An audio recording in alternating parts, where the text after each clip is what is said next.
warahmatullahi wabarakatuh dan salam sejahtera buat para hakim, guru-guru dan rakan-rakan sekalian. Dengar sini wahai saudara, kisah agung ingin kubawa tentang hijrah penuh cahaya, penuh berkat, penuh bermakna. Ya, inilah kisah penghijrahan Nabi Muhammad SAW dari kota Mekah ke Madinah. Namun, tahukah kalian, hijrah ini bukan sekadar perjuangan lelaki. Di balik keberanian para sahabat, berdiri wanita-wanita luar biasa. Itulah tajuk cerita saya pada hari ini, Hijrah Rasulullah Peranan Wanita. Bukan wanita biasa, tetapi wanita berjiwa mulia. Pertama, dengarlah kisah Asma binti Abu Bakar, gadis muda berani luar biasa. Ketika Rasulullah dan ayahandanya bersembunyi di Gua Tur, siapa yang membawa bekal dan makanan? Asma lah orangnya. Mana-mana menggelap tidak menghalangnya. Batu-batu tajam tidak menaklukkannya. Kerana di hatinya ada cinta Allah dan Rasulnya. Di tengah malam yang sunyi sepi, langkahmu halus tiada yang mengerti. Dengan dua tali pinggang di sisi, kau bawa harapan, kau bawa arti.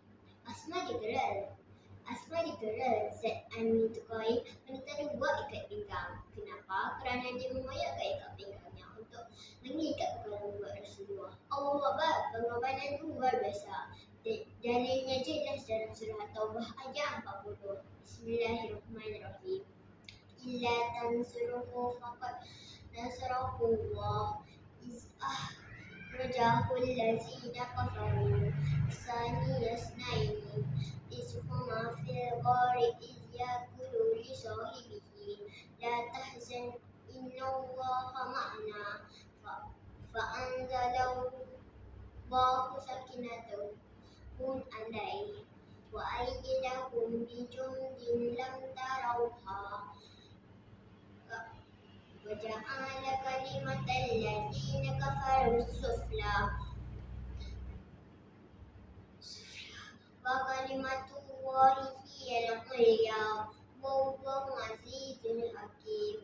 Maksudnya, jikalau kamu tidak menolongnya Muhammad, maka sesungguhnya Allah telah menolongnya ketika orang-orang kafir mengusirnya, sedang dia salah seorang dari dua orang ketika keduanya berada dalam gua. Kini, mari kita selami kisah Ummu Salamah. Dia dan suaminya ingin berhijrah, namun ditahan oleh keluarganya. Anaknya dirampas, suami diusir.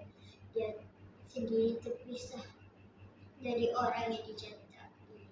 Hari demi hari, Ummu Salamah menangis di jalanan sambil memeluk sebuah harapan.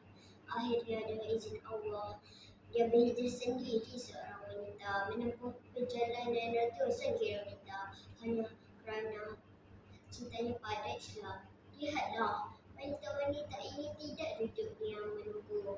Mereka terus melangkah dan terus berkorban. Wanita bijak, wanita berani menjadi tongkat perjuangan suci. Jangan sangka wanita lemah, mereka peneguh agama Allah.